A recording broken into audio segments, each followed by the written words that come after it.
गीता में अर्जुन को स्वयं भगवान कह रहे हैं कि उस परमेश्वर की शरण में जा, उसके लिए उन संतों के पास जा जो तत्वदर्शी हो। इसी प्रकार हजरत मोहम्मद को उनका अल्लाह कह रहा है कि कोई और पूर्ण परमात्मा है, उसको पाने के लिए उन तत्वदर्शी संत की तलाश कर। वो प्रभु कौन है, ये जानने के लिए कृपया अवश्य सुनिए जगत गुरु तत्वदर्शी संत रामपाल जी महाराज के अमृत वचन। तो उस समय हम स्वीकार नहीं कर सके क्योंकि हम अशिक्षित थे, और जो एक ब्राह्मण वर्ग शिक्षा का अधिकारी था, उनकी बुद्धि वहां तक पहुंच नहीं पाई, क्योंकि वो काल भगवान से प्रेरित रहे और परमात्मा का विरोध करवा दिया, ये कहकर कि कबीर अशिक्षित है, ये संस्कृत भाषा नहीं जानता है, ये ऊट पटांग बोल रहा है, ये झूठ बोल रहा है। परमात्मा कहा करते थे, गुण तीनों की भक्ति में ये भूल पड़ो संसार, कहें कबीर निज नाम बिना कैसे उतरो पार। तीन देव की जो करते भक्ति, उनकी कदे ना होवे मुक्ति। आज से लगभग 600 वर्ष पहले ये शब्द बोलना कि तीन देवता ब्रह्मा विष्णु महेश जी की जो भक्ति करते हैं उनका कभी मोक्ष नहीं हो सकता। पुण्यात्माओं, 600 वर्ष पहले ये बात कहना अपनी मौत को आमंत्रण देना होता था, अपनी मौत को निमंत्रण था। लेकिन वो तो अविनाशी थे, वो तो परमात्मा थे, और उन्होंने उस समय ये शब्द बोले थे, और ऐसा घोर विरोध किया था उस मालिक की। उन लीलाओं को जो पढ़ते हैं आंखों से आंसू नहीं सूखते। ऐसे जुल्म गुजारे थे उस परम पिता के ऊपर हमारे भगवान, अपने पिता के ऊपर। अब जो विरोध कर रहे थे वो भी उसी के बच्चे, ब्राह्मण काजी मुल्ला, उसी परमात्मा के बच्चे हैं।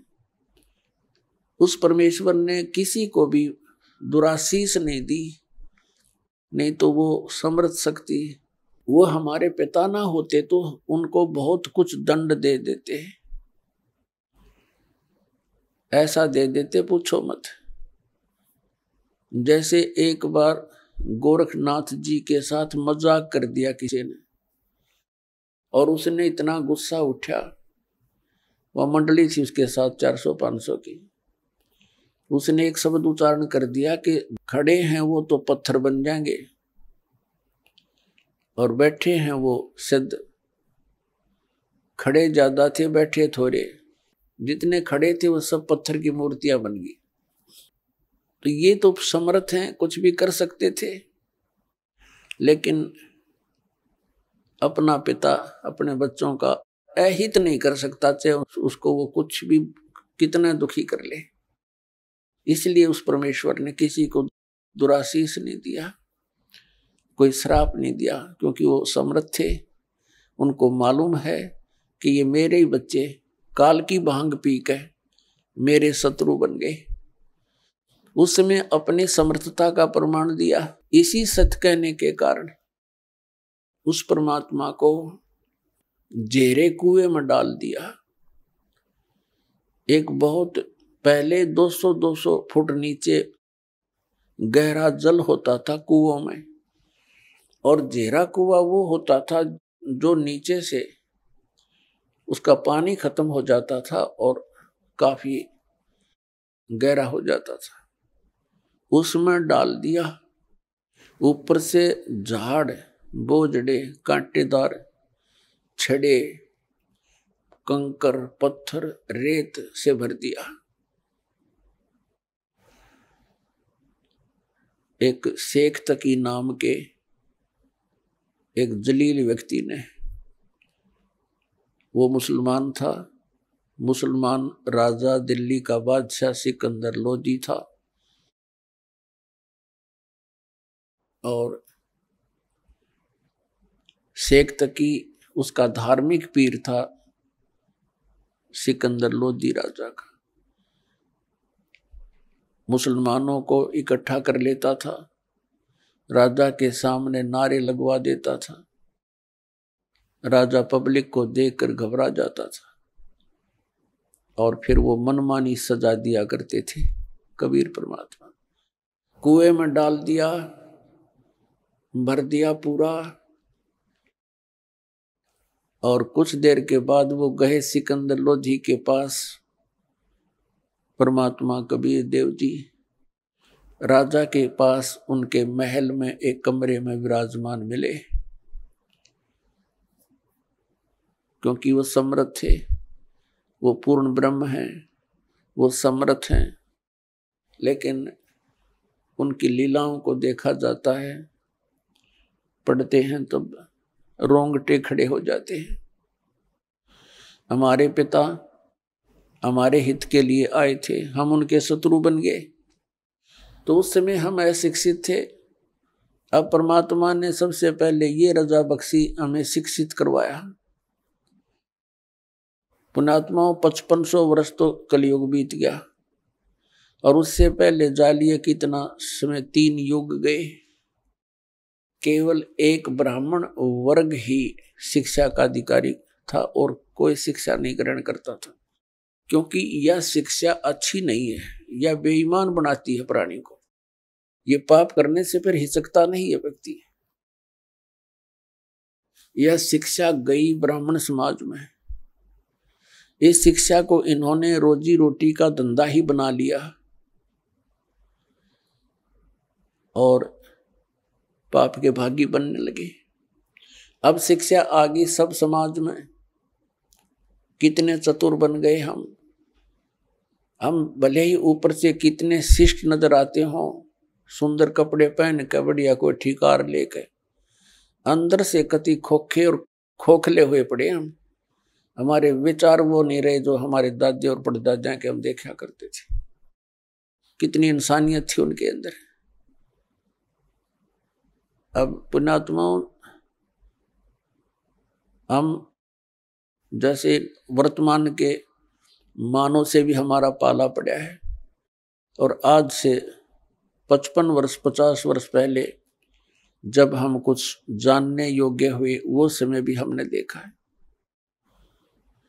उस समय में और आज में दिन और रात का अंतर हो गया। इतनी गिरावट आ गई हमारी मानसिकता के अंदर, हमारे शिष्टाचार के अंदर। इसका कारण ये शिक्षा ही है। आप ऑफिस में जाते हो, किसी भी कार्यालय में, वहां भी इंसान है, बाहर पंक्ति में खड़ा वो भी इंसान है। कोई दया धर्म नाम की चीज नहीं रह रही। खाएं जाओ धक्के, गिड़गिड़ाएं जाओ उनके सामने, रहम रहा नहीं। 10 रुपये दे दे तो काम कर दे, नहीं तो खाओ धक्के। तो ये जलालत हमको किसने सिखाई? इस शिक्षा ने सिखा दी। और क्या करते हैं फिर उस पैसे का? हम कोठी बनाते हैं, बंगला बनाते हैं, कार खरीदते हैं, और फिर घर में कोई ना कोई ऐसी समस्या, कोई दुर्घटना हो जाती है, कोई बीमारी लग जाती है। उस सारे पैसे को फिर हम ऐसे ही, वो पैसा तो रहता नहीं, व्यर्थ हो जाता है। कोठी बना दी, मृत्यु होगी, आप गधा बनकर कुम्हार के घर मिट्टी ढो रहा है और कोठी वहां खड़ी है, चाट ले उस कोठी को।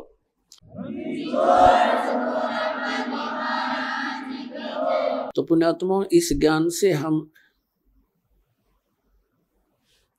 इस माया से वापस होंगे, क्योंकि ये माया दुश्मन है हमारी।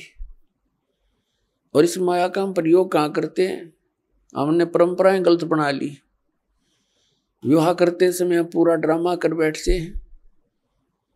पता नहीं किस किस प्रकार से हम अपने इन क्रियाओं को जो एक सिंपल वे से करनी चाहिए थी, हम ड्रामा बना रहे हैं। विवाह करते हैं, लड़के वाला खुशी मनाते हैं, लड़की का विवाह होता है, डीजे बजते हैं। अरे ब्याह 2 बच्चों का होना है और परमात्मा ने कर रखा होता है, क्योंकि संयोग भगवान ही जोड़ के भेजता है, जीव नहीं जोड़ सकता, या भूल है इसकी। तो अपने सिंपल से वे से ब्याह करे, बच्चों का नाता ही तो जोड़ना है, वचन से जुड़ता है। ठीक है भी हमारे आपका बेटा पसंद है, वो कह दे भी हमारे आपकी लड़की पसंद है, दोनों बच्चों का विवाह मंजूर हुआ ना, हो गया ब्याह। और इसमें कितनी देर लगे थी। अब हमने देखा, समाचार पत्र में पढ़ा, पहले दिन डीजे बजा रहे हैं, लड़के का विवाह था, बहनें भी डांस कर रही है, माँ भी डांस कर रही है, गली में खड़े होकर। और सब कंजर हो गए हम, इंसानियत भूल गए कति। अगले दिन क्या होता है कि विवाह के लिए जा रही थी बारात, रास्ते में दुल्हे वाली कार टकरा गई एक ट्रेलर से, दूल्हा मर गया, साथ में और बैठे थे 6-7, वो मर गए। पहले दिन तो खुशी मना रहे थे, अगले दिन टक्कर मार कर रो रहे हैं। तो इस काल के लोक में और हम बकवाद करें, इसलिए कर रहे हैं क्योंकि हमने भांग पी रखी है, नशा हो रहा है हमारे। नशा उतर जाएगा जब ये चीज आपने ऐसी दुश्मन दिखाई देंगी, जो ड्रामा हम करते हैं। एक समय नानक साहिब जी के पास भक्त कोई व्यक्ति चले गए और कहा, महाराज जी आप ऐसे रहते हो खोए खोए से, आप कभी खुश नजर नहीं आते, आपका चेहरा ऐसा रहता है जैसे महादुखी प्राणी होया करे, और आप तो महापुरुष हो, आपको काहे की टेंशन। तब नानक साहिब जी ने कहा, भी ना जाने काल की कर डारे, और किस विध ढल जा पास आवे, और जिन आते सरते मौत खुड़क दी, उन्होंने केड़ा हंसावे। अब ना जाने कब के बिजली गिर जा, 1 सेकंड का भरोसा नहीं, 1 सेकंड का। और हम फिर भी यहां फूले नहीं समाते। तो ये हमारी इस अज्ञान का ही कारण है, और इस भांग जो हमने पी रखी है माया की, इसका प्रभाव है। ये सत्संग से, परमात्मा की भक्ति से, ये एंटीबायोटिक है, इस भांग का नशा तार देंगे, उतर जाएगा। ये उतरने के बाद देखना फिर कितना आपका वजन हल्का होगा, आपकी रुचि नहीं रहेगी कितने सांग सिनेमा देखने की। आप ना सोचोगे क्यों समय बर्बाद किया, या तो मालिक की चर्चा चलेगी, या सत्संग सुनने दिल करेगा, या फिर अपनी सुबह शाम दोपहर की क्रियाएं, और फिर मंत्र दिन में। इतना बिजी शेड्यूल हो जाएगा आपका, बकवाद करने का समय कौन मिले। और कभी समय मिलेगा तो रुचि नहीं बन सकती है, क्योंकि आत्मा स्वीकार करे नहीं, बहुत दिन हो गए इसने ये बकवाद करती ने, इसका कुछ भी हाथ नहीं लगा। तो पुण्यात्माओं, हमने अपने सिर पर आप वजन घना रख लिया है। सबसे पहले तो हमने इस विवाह के ऊपर खर्चा कति बंद करना पड़ेगा। फिर हम कोठियां बनाते हैं, सिंपल मकान बनाओ, ठीक है, जिसके पास 2 पैसे हैं वो भी अपना हिसाब का ही मकान बनावे, लोग दिखावा नहीं करे। तो उसमें हमें भक्ति में ज्यादा समय मिलेगा, हमारी टेंशन खत्म होगी। अब जैसे हम त्योहार मनाते हैं, अब जब तक ज्ञान नहीं था तब तक हम कुछ भी मना लेते, अब ज्ञान हो गया, कति रुचि नहीं बनती। एक व्यक्ति ने नाम लिया और बहुत दुखी परिवार सारा, और उनसे बताया भी ऐसे ऐसे ये नहीं करना, ये त्योहार वगैरह तुम जो मनाती हो ये नहीं मनाना। कैसे? अब हम क्या करते, एक फॉर्मेलिटी कर रहे हैं। कोई भी त्योहार आता है, वो फॉर्मेलिटी बना ली कि इतने कपड़े और इतनी मिठाई, इतने सुहाड़ी गुलगुले, ये पहुंचाने वो नून ते लेकर चल पड़े, वो नून ते लेकर चल पड़े, और वो कपड़े नए पड़े रहे, कोई पहनता नहीं। क्या फायदा हुआ? एक बच्चा होता है, 4 बुआ है उसके, चारों लाऊंगी जुगले छह है, और 6 महीना पाछो बच्चा बड़ा हो जाओ, पैर जो गिरे कोई ना वो वही की तब फूकने पड़े। क्या फायदा इन बकवादों का? तो इस तरह हमने इन सभी क्रियाओं को इन ज्ञान विचार से समझकर फिर इनसे उल्टा हटना है। और ज्ञान बिना तो हम फिर देख लकीर पीट ही रहे हैं, वो नहीं पीटनी फिर हमने। हम बालक नहीं रहे, क्योंकि ज्ञान हो गया, हमने परमात्मा का नाम मिल गया, यहाँ का पता लग गया क्या स्थिति है। तो इस प्रकार हमने इन क्रियाओं से वापस होना है। फिर नानक साहब जी से पूछा कि हे भगवान, क्या आप कभी भी खुश नहीं होते? तब उन्होंने कहा कि साध मिलने साढ़े साधी होंदी, और बिछड़ द्या दिलगिरी वे, अख दे नानक सुनो जहाना, मुश्किल हाल फकीरी वे। साध मिले साढ़े साधी होंदी, भक्तों से हमारा मिलन होता है। मेरे बच्चे जो मेरे शिष्य हैं, ये मेरे पास आ जाते हैं सत्संग के समय, तो हमारे एक विशेष खुशी होती है। हमारे यह शादी है, ये विवाह है हमारा, आत्मा का विवाह परमात्मा से होता है।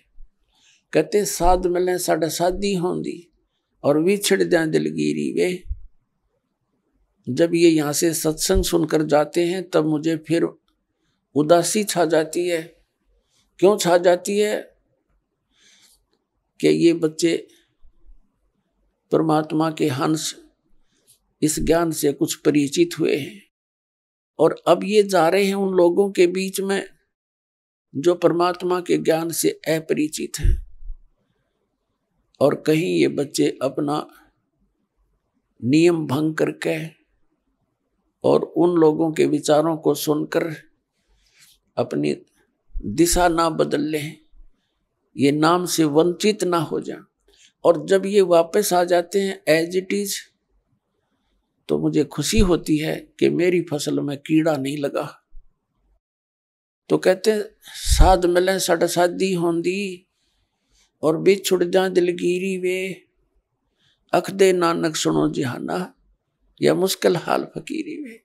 ये भक्ति बहुत मुश्किल बना दी इन अज्ञानी संतों और महंतों, आचार्यों और शंकराचार्यों ने। परमात्मा से दूर कर दिया हमारे को। तत्व ज्ञान रहा नहीं, सदग्रंथों का ज्ञान हम तक पहुंचा नहीं। लोक वेद बना करके हमारे को ऐसे दंत कथाएं सुनाती जिनका कहीं कोई सिर पैर नहीं। तो पुण्यात्माओं, अगर आप खुशी मनाओ तो उस दिन की मनाया करो जिस दिन आपने नाम मिला। कबीर साहब कहते हैं, जिस दिन सतगुरु भेंटिया सो दिन लेख जान, और बाकी जन्म गंवा दिया बिना गुरु के नाम। जिस दिन आपको उपदेश मिल गया, आपका वो जीवन मनुष्य का उस दिन से जन्म समझ लेना। उससे पहले आपका मनुष्य जीवन नहीं था, लेकिन शरीर बेशक मनुष्य का था। जा दिन सतगुरु भेंटिए सो दिन लेख जान, बाकी समय व्यर्थ गया तेरा बिना गुरु के नाम। तो पुण्यात्माओं, परमात्मा की कृपा से आपको ये सत्संग मिला है, तो सबसे पहले मालिक ने हमारे को शिक्षा देनी पड़ी, और इस शिक्षा के बिना हम भगवान को पहचान नहीं सके थे। उनको मालूम था कि ये खूब बिगड़ेंगे, शिक्षा होते ही ये खूब अवाम उड़ेंगे। वैज्ञानिक पाके गॉड गिवन मटेरियल पर अनुसंधान करके ये भगवान से दूर करने लगे, और आप भी होने लगे। कहीं भगवान नहीं है, एक विश्व नियम है, एक एलिमेंट खोज लिया है, उससे सब कुछ बनता है। वो एलिमेंट किसने बनाया? इन वैज्ञानिकों ने बना दिया। परमात्मा के मटेरियल के ऊपर बकवाद करते हैं। अगर 2 वर्ष वर्षा ना हुआ ना, ये वैज्ञानिक भी इनके सारे इंस्ट्रूमेंट अड़क पड़े जड़े, जंग लाग जाए इनके अंदर। भगवान के रहम को भुला दिया।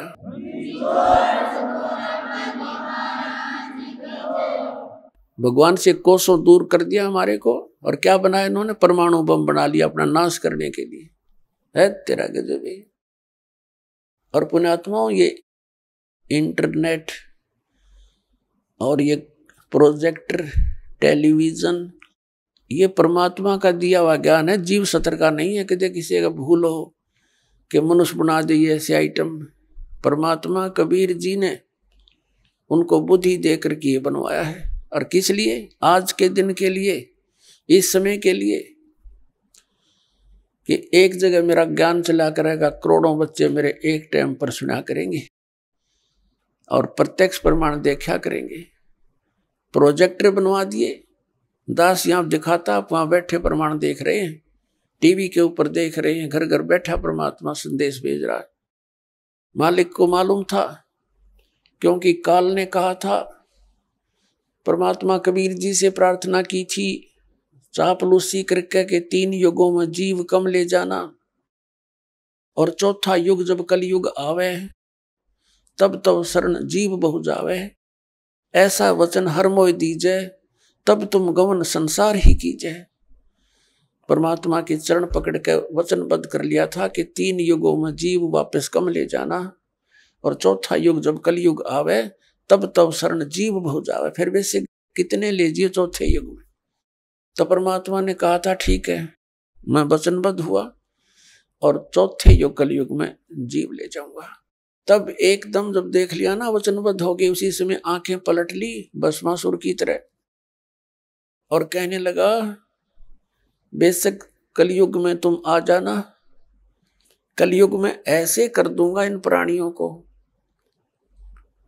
कि ये भक्ति योग्य नहीं रहेंगे, इनके इतने मलिन आत्मा कर दूंगा, और मंदिर, मस्जिद और ये तीर्थों पर, धामों के ऊपर आश्रित कर दूंगा, और देवी देवताओं की पूजा पर इनको आरूढ़ कर दूंगा।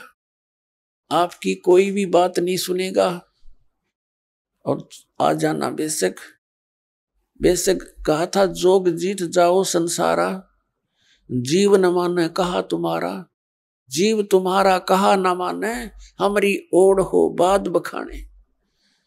ऐसे उल्टे पाठ पढ़वा दूंगा अपने नकली दूध बेच के, कि तुम्हारे साथ तुम्हारे ही बच्चे वाद विवाद क्या करेंगे मेरी ओर, मेरा पक्ष में हो करके। जैसे परमात्मा 600 वर्ष पहले आए थे, उस समय वो क्यों आए थे? इसलिए आए थे कि इस कलयुग में वो मेरे बच्चे मुझे पहचान लेंगे। वो लीला करके चले गए जो भगवान किया करता है। अब उस भगवान के पहचानने में हमें बहुत आसानी हो गई है। यदि 600 वर्ष पहले परमात्मा ना आते तो हम कैसे पहचानते परमात्मा कौन है? भगवान जो लीला किया करते हैं वो प्रत्येक युग में ऐसी ही करते हैं, और उन लीलाओं का प्रमाण हमारे सदग्रंथों में मिलता है।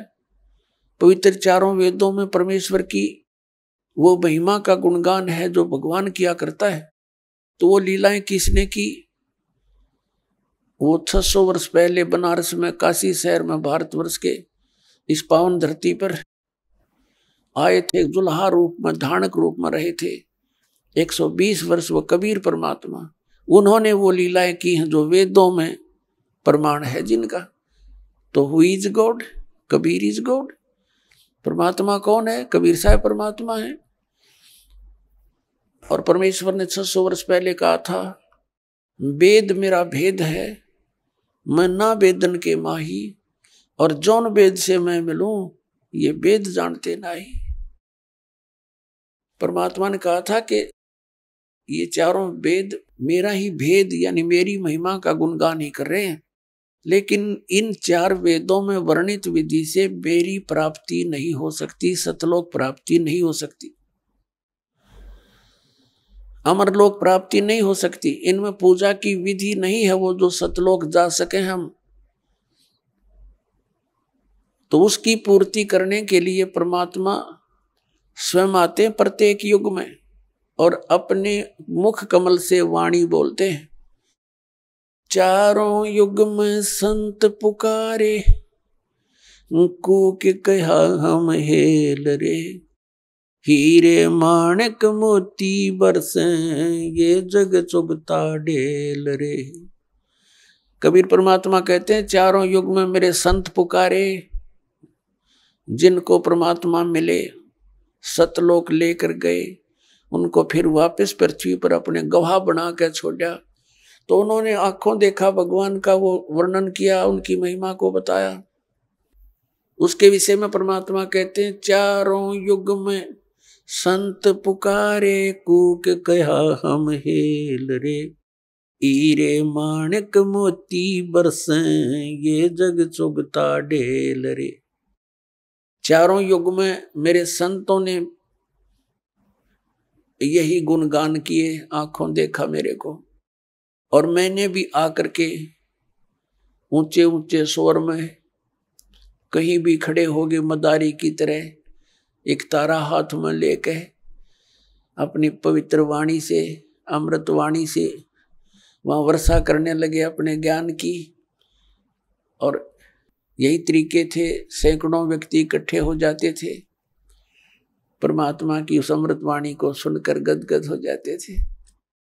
परमात्मा के मुख से बोली हुई वाणी भी जितने भी वहां उपस्थित लोग सुना करते थे, उनके बहुत से पापों का वो नाश हो जाता था। यानी वो अपने बच्चों को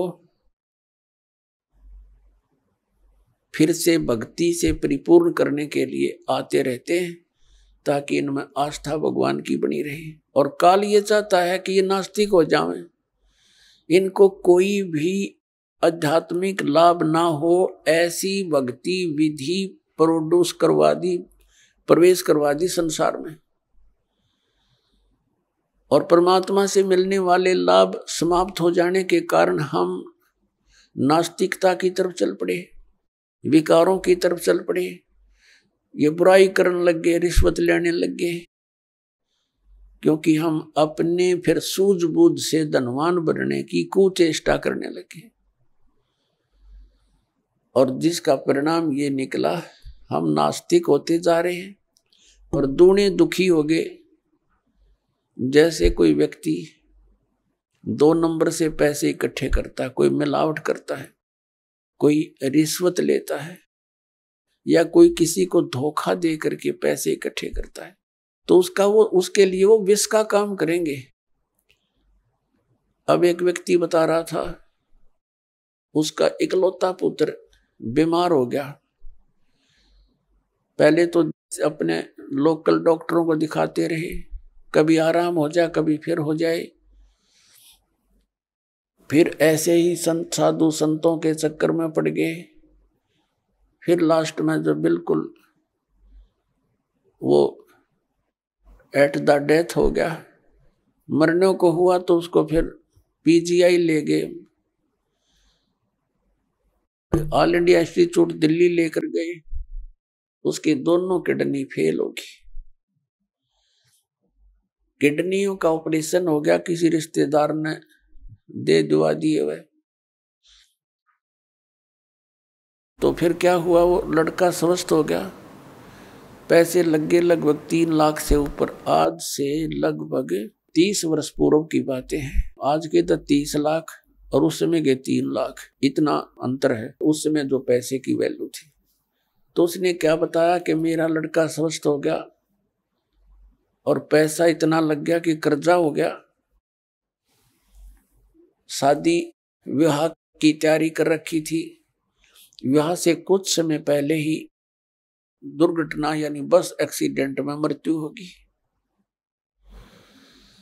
अब वो इस सत्संग को सुनकर आंखों से आंसू निसूख रहे थे उस व्यक्ति के, और अपने आप को कोस रहा था कि मुझे तो थोड़ी सजा मिली भगवान, मैं इतना नीच व्यक्ति था। अपने बच्चे को सुखी करने के लिए, इसको कार और कोठियों में देखने के लिए मैंने इतनी ऐसी गलतियां की कि अब मेरा कलेजा फटकर आता है। 2 लाख रुपए कमाए होंगे 5-10 वर्ष में, 2 नंबर का काम करके। 2 नंबर का काम क्या था कि उस समय ये कैसेट, ये टेप चले थे, टेप रिकॉर्डर से चले थे, और उनकी जो रिफल होती थी वो कैसेट, वो कहता मुझे 2 रुपए में पड़ा करती, सारी थोक का बाला करता तोल के भाव से, और वहां बना बना कर नकली और ओरिजिनल कवर के अंदर भर देता था। मुझे 2 रुपए में पड़ा करती वह सारी, और मैं 32 रुपए में बेचा करता, और वो जाते टूट जाती, मेरे पास आते मैं फेंक देता, मैं क्या करूं।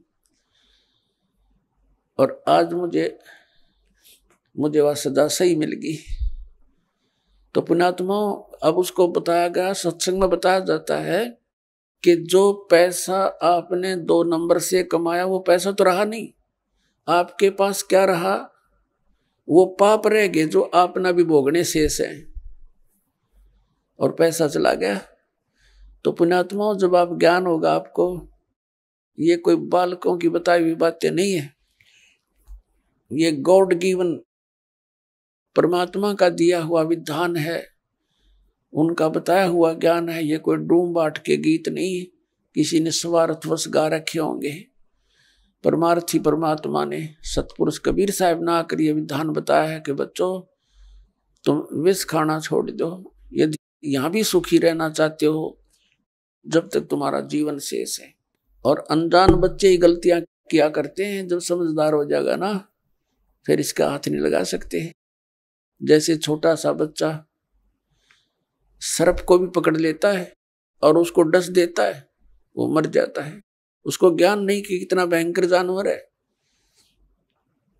और जब वो बड़ा हो जाता है, उसको उस जानवर के बारे में जानकारी हो जाती है कि ये तो बड़ा खूंखार है, इसके निकट भी नहीं जाना चाहिए, तो फिर वो दूर से ही सर्प को देखकर भाग लेगा दूर, औरों को भी कहेगा इधर मत जाना, सर्प है सर्प है। और पहले वो चलते घिसरते घिसरते उसको पकड़ लेता है, क्योंकि उसको पता नहीं, ज्ञान नहीं, ज्ञान बिना डर नहीं होता। तो तत्व ज्ञान से आपको डर बनेगा। फिर उसके बारे में बताया है कि जैसे किरका जहर का रंग होरी हो, कहो कौन तिस खावे राम रंग होरी हो। जैसे विष का यानी जहर का एक कण भी पड़ा हो कहीं पर, और ये पता लग जाए ये कण विष का है, कहते उस कण ने भी कौन खावे, किरका छोटा सा कण। और हम बोतल की बोतल पीवा जहर की, यानी कुछ भी ठा जा कोई आंट रही ना। बताओ किसी क्षेत्र में देख ले हाहाकार मची हुई है, किसी भी फील्ड में जाके देख लो, इंसान को संतुष्टि संतोष रहा नहीं। तो यहाँ फिर पता लगेगा कि जैसे किरका जहर का रंग हो रही हो, कहो कौन तिस खावे राम रंग हो रही हो। यानी हम धन इकट्ठा करते हैं खुशी मनाने के लिए, तो परमात्मा कहते हैं खुशी तो आपको परमात्मा के रंग में रंगे जाओगे ना, तब ये खुशी होगी, आपकी असली होली फिर होगी, और रोज होगी आपका होली फिर हुआ। इस प्रकार ये ज्ञान होने से पुण्यात्मा हम बहुत से पापों से वैसे ही बच जाएंगे और फिर परमात्मा पाएंगे। तो पुण्यात्माओं प्रसंग चल रहा है कि परमात्मा की भक्ति ना करने से मानव कितना दुखी हो रहा है। श्रीमद् भगवद गीता अध्याय नंबर 4 के श्लोक नंबर 32 में कहा है कि वो सच्चिदानंद घन ब्रह्म ने अपने मुख कमल से जो ज्ञान दिया है वो तत्व ज्ञान है, वो तत्व ज्ञान है जिससे आपका मोक्ष होगा, सब कर्म बंधनों से मुक्त हो जाएगा। और उस तत्व ज्ञान को मैं नहीं जानता, गीता ज्ञानदाता कहता, तत्वदर्शी संतों से पूछ ले, वो बताएंगे। इसने तो अपना पल्ला झाड़ दिया और 18 अध्याय भी बोल दिए, बात वहीं की वहीं छोड़ दी। फिर उस तत्वदर्शी संत की पहचान बताई है गीता अध्याय नंबर 15 के श्लोक नंबर 1 में श्रीमद् भगवद गीता में, के उल्टे लटके हुए संसार रूपी वृक्ष को, ये संसार रूपी उल्टा लटका हुआ वृक्ष जानो, ऊपर को जो जड़ है वो तो पूर्ण परमात्मा समझ लो, परम अक्षर ब्रह्म सतपुरुष, और ऊपर के लोक जहां वो मालिक रहता है वो सारे मिलकर अमर लोक है वो। लेकिन उसके 4 डिवीजन हैं, एक सतलोक है, दूसरा अलख लोक है, फिर अगम लोक है, और चौथा फिर अकह लोक, अनामी लोक है। वो सारा अमर अक्षेत्र है, वो शाश्वत स्थान है। और उससे कहते हैं ऊपर को जड़, नीचे को तीनों गुण रूपी शाखा, रजगुण ब्रह्मा, सतगुण विष्णु, तमगुण शिव जी रूपी शाखा है। अब गीता ज्ञान दाता ने तो सिर्फ इतना बताया है, ऊपर ने तो जड़ है उसकी और नीचे ने तीनों गुण रूपी शाखा है, बाकी सब छोड़ दिया। फिर बताया कि जो इस संसार रूपी वृक्ष के सभी विभाग बतावेगा, स वेदविद, वो तत्वदर्शी संत है। पुणात्मा 600 वर्ष पहले परमेश्वर आए थे ये तत्व ज्ञान बताने के लिए, और उस समय उन्होंने क्या बताया था? अक्षर पुरुष एक पेड़ है, सरपुरुष वा की डार, और तीनों देवा शाखा है ये पात रूप संसार। अपने द्वारा रची हुई सृष्टि को रचनहार ही बता सकता है। और परमात्मा ने ये भी कहा था, गुण तीनों की भक्ति में ये भूल पड़ो संसार, कहें कबीर निज नाम बिना कैसे उतरो पार। तीन देव की जो करते भक्ति, उनकी कबू ना होवे मुक्ति। अब वो क्या करते सच्चाई, और हम न लागी कड़वी, हम अपने पिता के दुश्मन हो गए, उनसे विमुख हो गए, और जिसके कारण हम आज तक धक्के यहीं खा रहे हैं। तो पुण्यात्माओं, जिस ज्ञान को न तो गीता ज्ञान दाता जानता, और वो ज्ञान परमात्मा ने 600 वर्ष पहले कबीर जी ने बोल कर अपनी अमृतवाणी में लिखवा रखा है, जिसको ये अशिक्षित बतावे थे। तो पुण्यात्माओं, ये भी एक विशेष रजादाता की, क्योंकि वो तो परमात्मा है, और परमात्मा का कोई भी जो क्रिया है, कोई भी कार्य है, उसमें कोई त्रुटि नहीं हो सकती। यदि उस समय वो दाता ब्राह्मण वर्ग में आ जाते और थोड़ी बहुत कोई संस्कृत भी सीख लेते और ज्ञान यही बता देते, तो हम ये नहीं मान सके थे ये भगवान थे। हमने तो सोचा इनका समझ में आ गई होगी और ब्राह्मणा का ही ना होगी, ये भगवान नहीं है। अब क्लियर हो गया, जो अक्षर ज्ञान जानता नहीं और वो ज्ञान बता रहा जो वेदों और हमारे पुराणों में लिखा हुआ है। और हमारे धर्म गुरु आचार्य शंकराचार्य, ब्राह्मण, ऋषि, महर्षि, संत और महंत, इनको कख नहीं पता उन पुराणों और वेदों और गीता का। तो who is God? Kabir is God.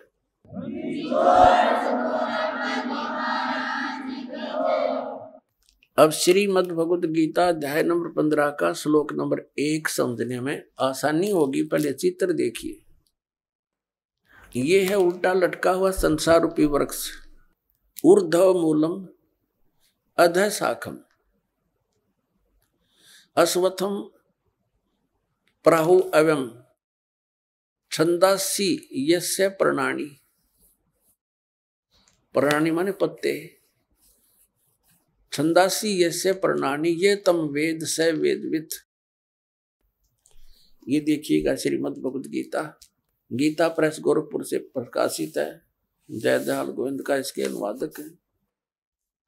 अध्याय नंबर 15 का ये पंचदशो अध्याय 15वां अध्याय है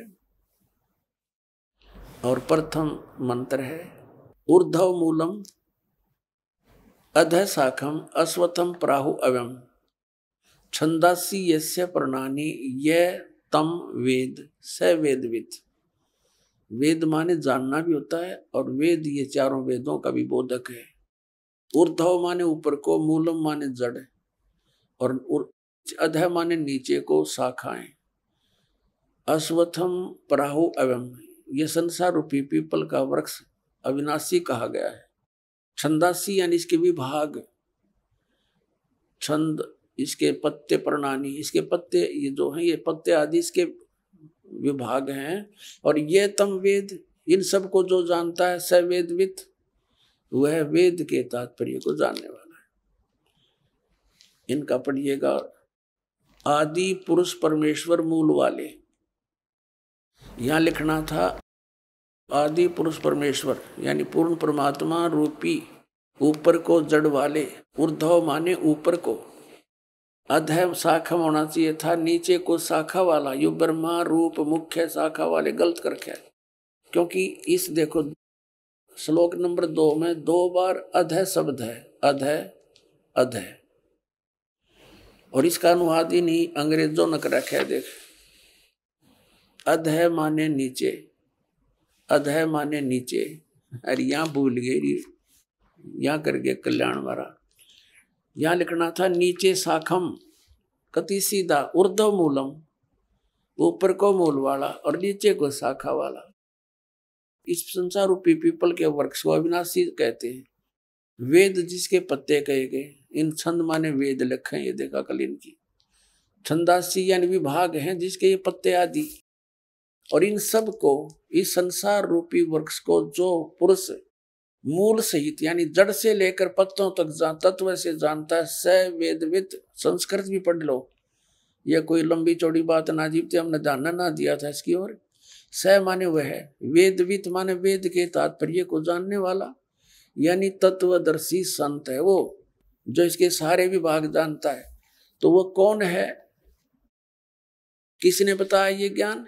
कबीर परमेश्वर ने 600 वर्ष पहले, और रामानंद जी को जब उन चारों वेदों का ज्ञाता माना जाता था महर्षि रामानंद जी, और पुराणों को कंठस्थ याद कर रखा था, बाल ब्रह्मचारी, और 104 वर्ष का हो गया था डले डोते ने, जब परमात्मा में लेते और सतलोक दिखाकर वापस छोड़ा था अपनी सतीथि से परिचित करा के, जब कहा था तुम साहेब तुम संत हो, तुम सतगुरु तुम हंस, गरीब दास तेरे रूप बिना और न दूजा अंश।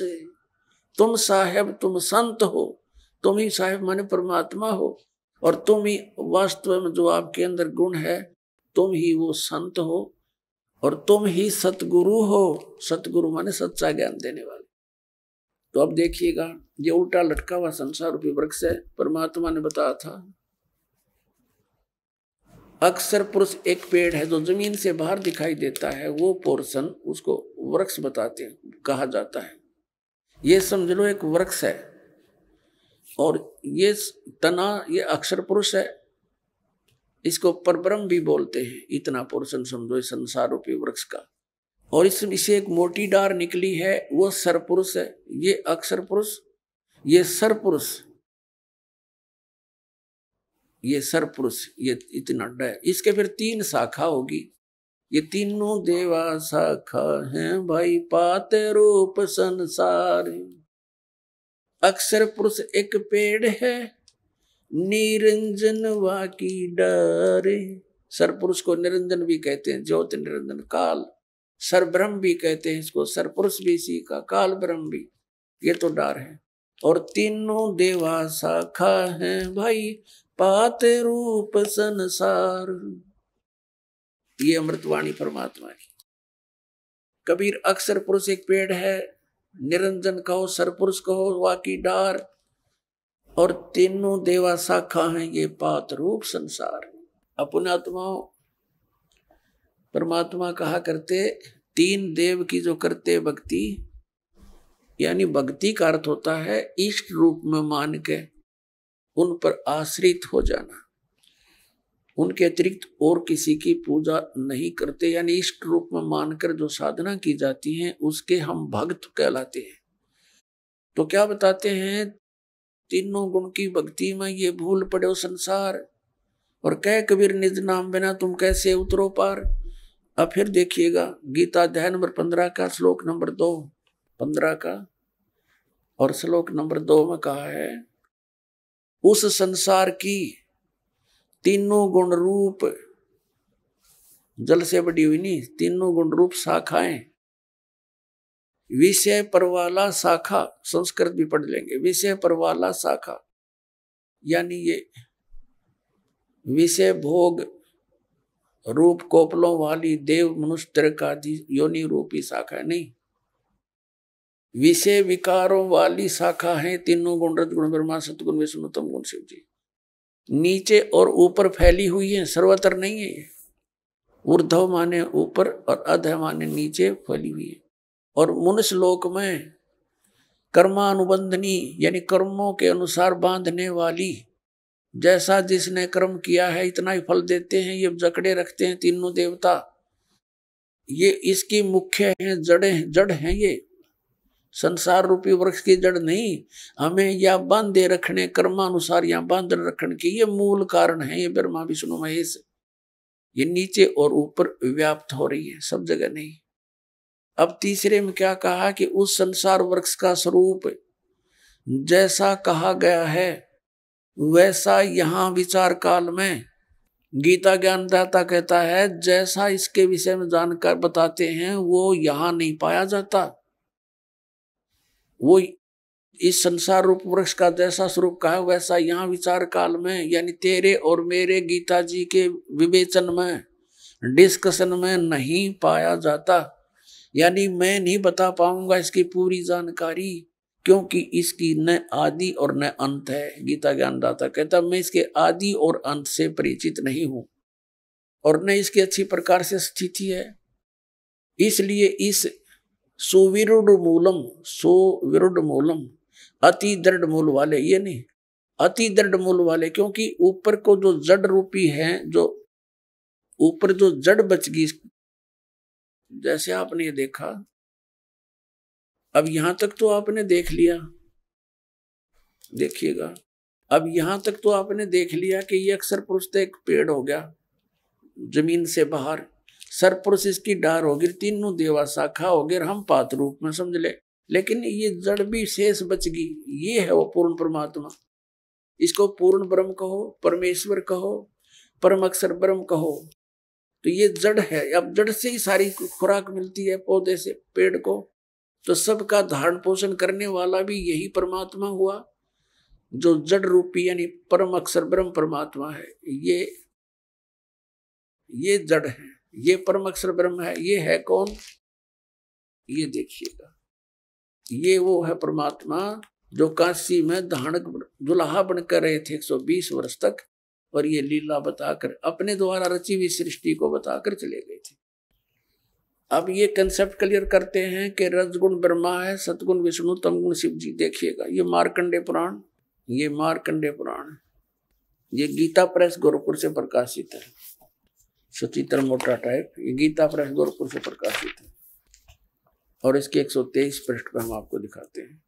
यहाँ से मार्कंडे ऋषि का ये वचन चल रहा है और यहाँ आ जाते हैं हम 123 पृष्ठ पे। अब क्या बताते हैं? रजोगुण प्रधान ब्रह्मा, तमोगुण प्रधान रुद्र, सत्व प्रधान विश्वपालक विष्णु है। यही 3 देवता हैं और यही 3 गुण हैं। स्पष्ट हो गया? रजगुण ब्रह्मा, सतगुण विष्णु, तमगुण शिव जी, यही तीनों देवता हैं और यही 3 गुण, तीनों देवता कहो या 3 गुण कहो, एक बात है।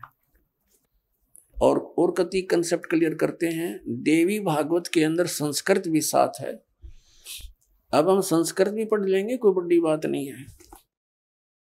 अथ श्रीमद देवी भागवत सभाष्टिकम समात्यम, खेमरा श्री कृष्ण दास प्रकाशन, मुंबई से ये छपी है। इसके तीसरे स्कंद के 11वें पृष्ठ पे ये तीसरा स्कंद है। अथ श्री मद देवी भागवते भाषा टीका युक्ते तृतीय स्कंद प्रारंभते। ये तीसरा स्कंद प्रारंभ होता है संस्कृत सहित और टीका सहित है।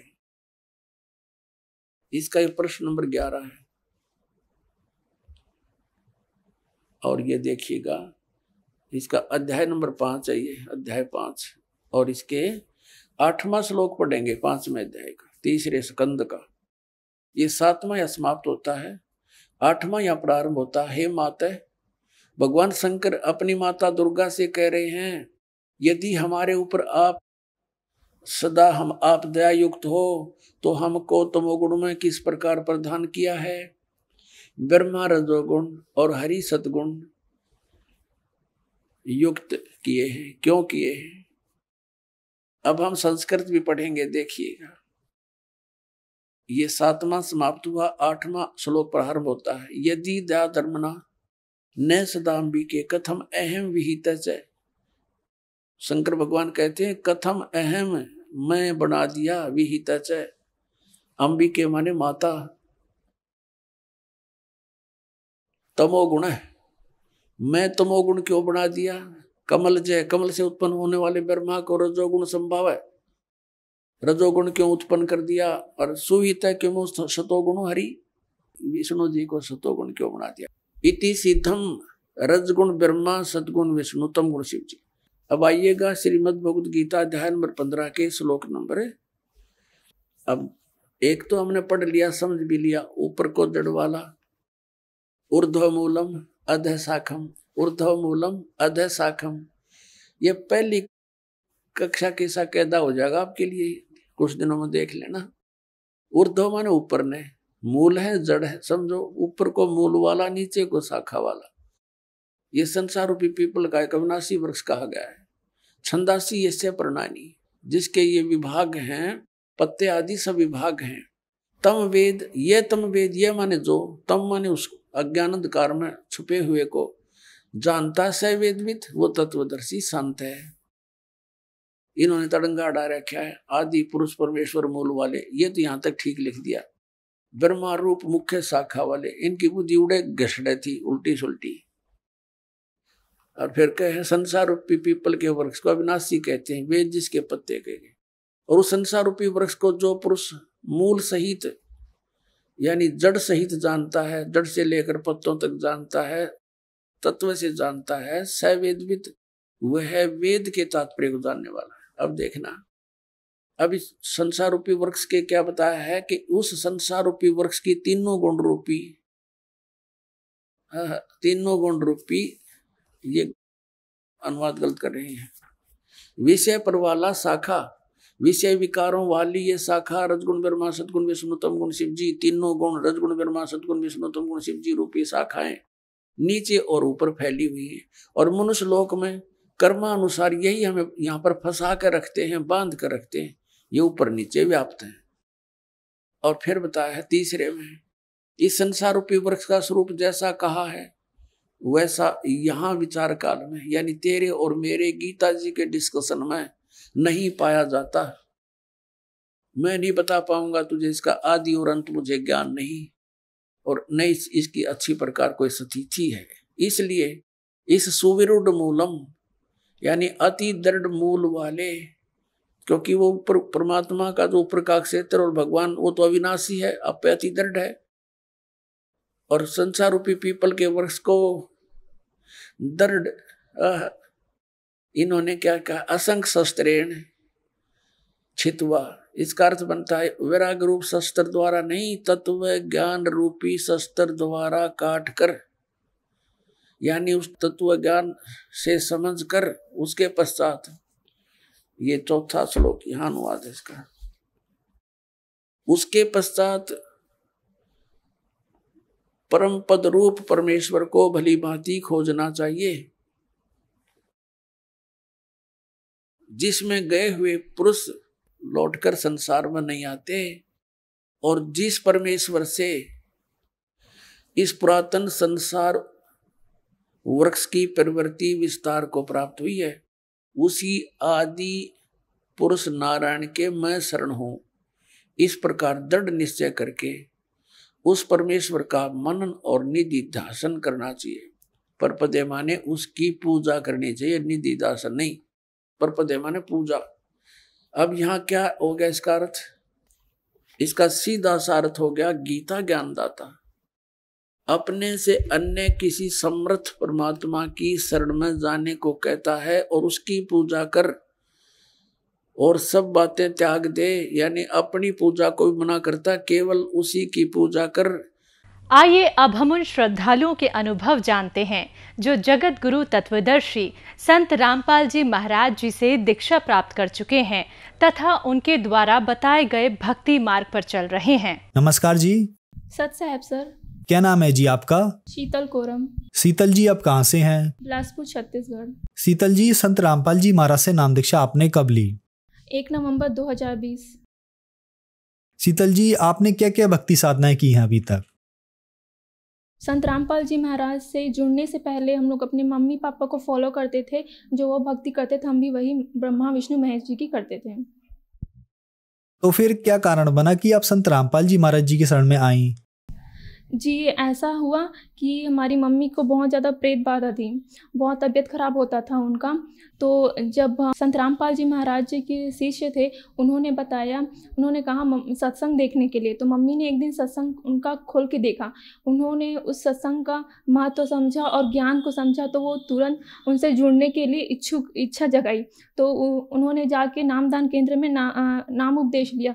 तो हम लोगों ने देखा कि धीरे धीरे मम्मी की तबीयत बहुत सुधरती जा रही है, वो चलने फिरने काम करने में अच्छी होते जा रही है।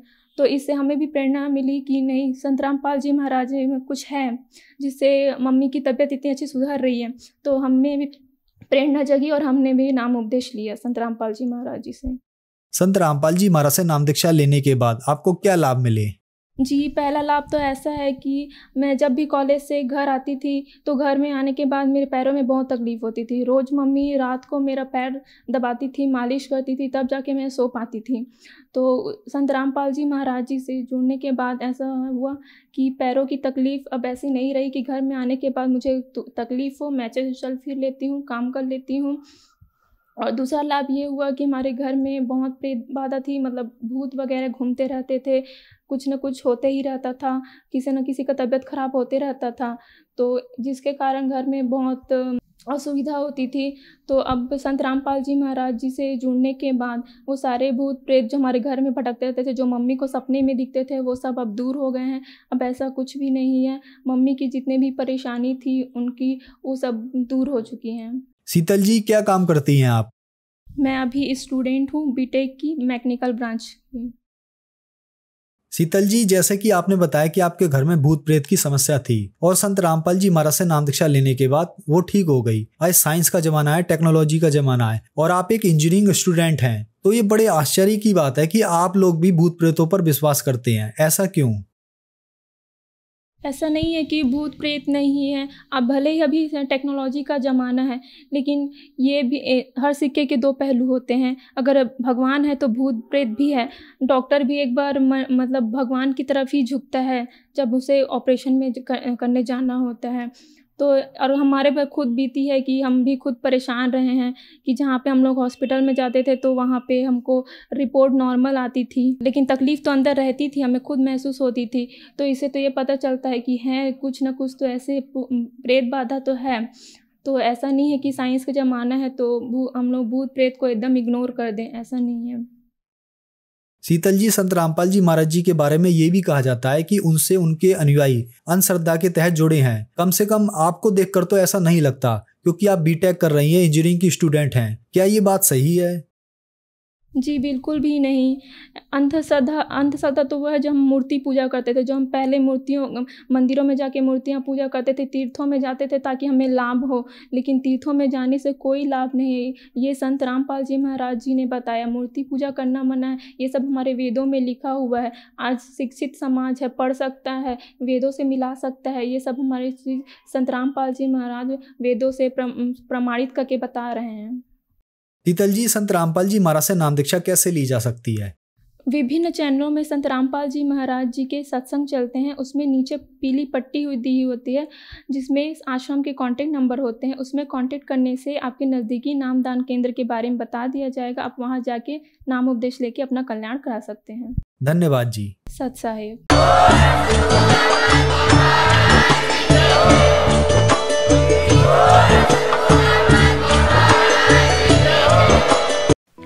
आप सुन रहे थे जगत गुरु तत्वदर्शी संत रामपाल जी महाराज के मंगल प्रवचन। अधिक जानकारी के लिए संपर्क करें।